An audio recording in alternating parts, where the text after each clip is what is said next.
Assalamualaikum warahmatullahi wabarakatuh. Bismillahirrahmanirrahim. Tabarakalladzi nazzala al-furqana ala 'abdihi liyakuna lil 'alamin nadhira. Allahumma shalli wa sallim ala habibika Mustafa Muhammadin wa ala alihi wa sahbihi asmain. Nama ba'du.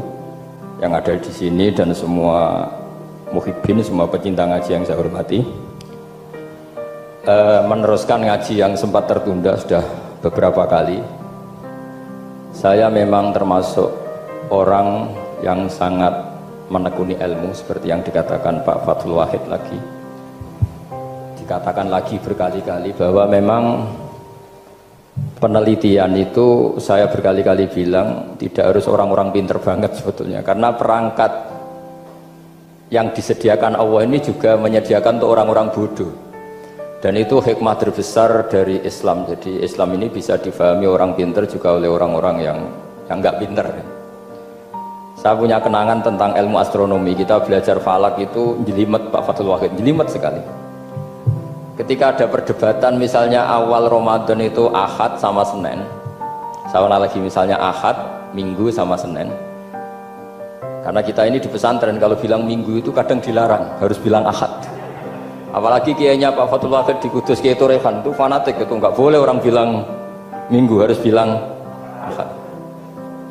Yang lucu itu ada seorang kiai yang sangat fanatik terhadap Islam, itu nggak mau kalendernya ditulis kenaikan wafat Isa Al-Masih. Karena keyakinan umat Islam bukan Isa yang wafat tapi Sibeh Isa. Itu di kalender Kudus kan wafatnya dalam kurung Sibeh Isa. Ya, yang menyerupai Isa. Jadi saking fanatiknya tetap menulis sesuai keyakinan. Saya teruskan. Orang kadang bilang begini, cara orang yang tidak mendalami ilmu. Sama-sama kiai, sama-sama ormas Islam kok beda awal Ramadan, sehingga jadi debat Ahad atau Minggu sama Senin. Saya punya mak-mak ya, kalau orang sepuh itu yang dulu ikut buyut saya. Jadi saya ini generasi kelima, itu orang itu muammar, ditakdir umurnya panjang. Itu bilang gini, Gus, sebetulnya untuk tahu kalender yang benar mana itu gampang katanya.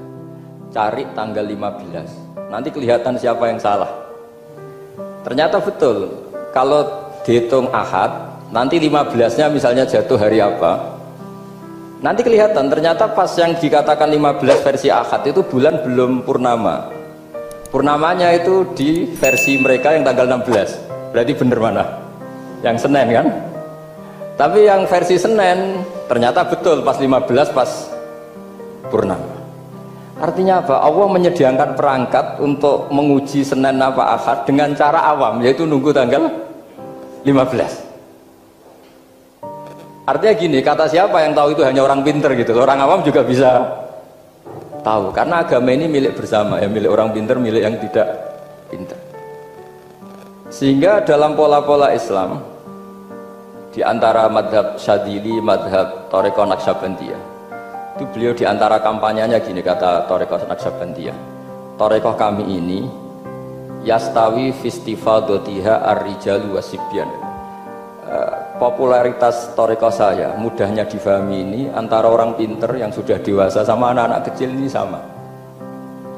Kenapa demikian? Kalau dalam filosofi kebenaran itu ada pepatah, fa innal haqqa adharu min syamsid dhahirah. Kebenaran itu lebih jelas ketimbang matahari di siang hari. Sehingga mereka dengan mudahnya mensifati Allah misalnya az-zahir, zat yang begitu jelas. Kenapa Allah begitu jelas? Karena ulama dulu cara, kalau dalam bahasa pondok, mensifati, menstatuskan alam raya ini maujud. Maujud itu ada. Di mana-mana sesuatu yang ada itu ya diciptakan oleh yang ada. Masa ada kok menciptakan yang ada? Sehingga mereka tidak pernah tertarik sama paham komunis, ateis, bahwa alam ini dimulai dari ketiadaan. Pertanyaannya adalah bagaimana sesuatu yang tiada menyebabkan yang ada. Sehingga ulama dulu pinter, sifat wajib itu apa? Wujud. Karena alam raya ini kadung wujud, kadung maujudat, maka Allah harus wujud. Berhubung wujudnya Allah itu wujud penyebab, harus qadim atau harus awal. Masa penyebab datangnya terlambat dulu yang jadi efek dari penyebab itu.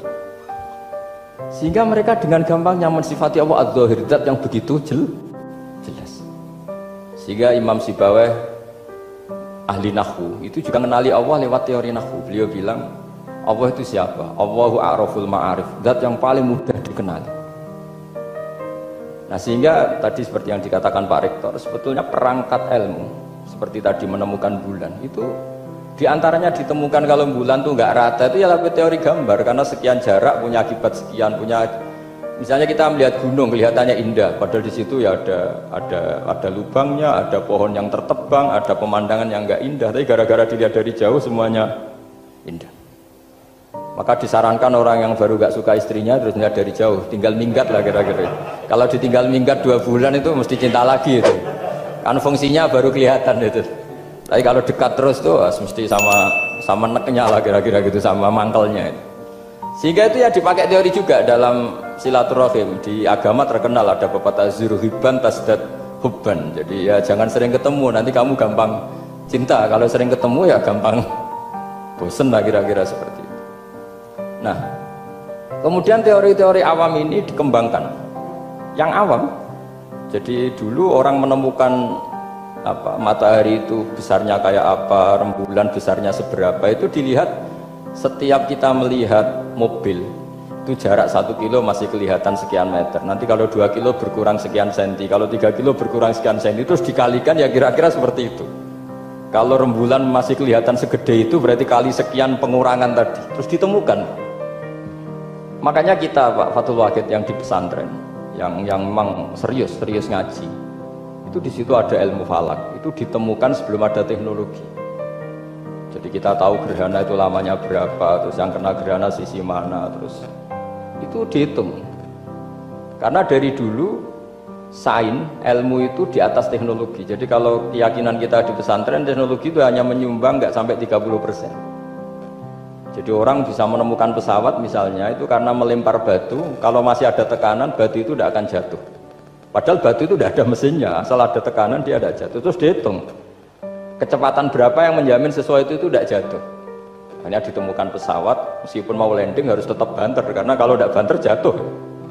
Itu dihitung, artinya dari sains dulu baru ditemukan teknologinya untuk gimana supaya tetap kecepatan sekian itu ketika mau landing. Nggak boleh pesawat direm, kalau direm ya jatuh, karena tadi seperti batu dilempar dia nggak jatuh ya kalau masih ada tekanan. Sehingga instrumen itu ditemukan juga di bab tauhid. Saya punya kitab namanya Hasyiatut Turmusi, dikarang ulama top Indonesia namanya Syekh Mahfud At-Turmusi. Itu beliau cerita Imam Al-Amudi itu ulama top, tapi dia itu unik, tiap ngajar santrinya itu ngajar matematika, ngajar ilmu eksak. Terus ditanya, sampai muridnya itu ragu, ini guruku masuk surga enggak, ini kiai kok hanya ngajar matematika. Ya kira-kira ngajar, ya seperti mahasiswa jenengan kan, ini rektor masuk surga enggak, ngomong teknik terus gitu loh. Tapi gurunya kayaknya enggak terima, disuudoni santrinya itu enggak terima, karena beliau seorang wali. Murid-muridnya itu bermimpi. Ini penting saya ceritakan, mungkin agak aneh di dunia kampus di bab ini. Kalau dalam teori kita, Pak On itu, mimpi sama nyata, melihat itu otoritatif mimpi. Ini yang agak aneh di ilmu pesantren. Jadi melihat jenengan langsung dengan mimpi itu otoritatif mimpi. Karena mimpi, ru'yal mukmin dijamin oleh Rasulullah sama dengan 46 juz'un minan nubuwah. Jadi persennya itu besar sekali, 46% dari juz'un minan nubuwah, otoritatifnya. Nah tentu tidur yang benar. Logikanya gini, kata-kata kitab-kitab menjelaskan, orang kalau melihat langsung itu pasti terpengaruhi oleh cinta atau tidak cinta, senang atau tidak senang, sedang butuh apa enggak. Jadi kalau saya sedang butuh dengan Pak Rektor itu melihatnya dengan penuh harapan. Jadi kalau saya sakit mau mati itu senang lihat dokter, karena ini harapan, Rektor nggak ngefek gitu kan gitu. Tapi kalau saya politikus ngelihat ketua partai itu lebih respect ketimbang melihat dokter.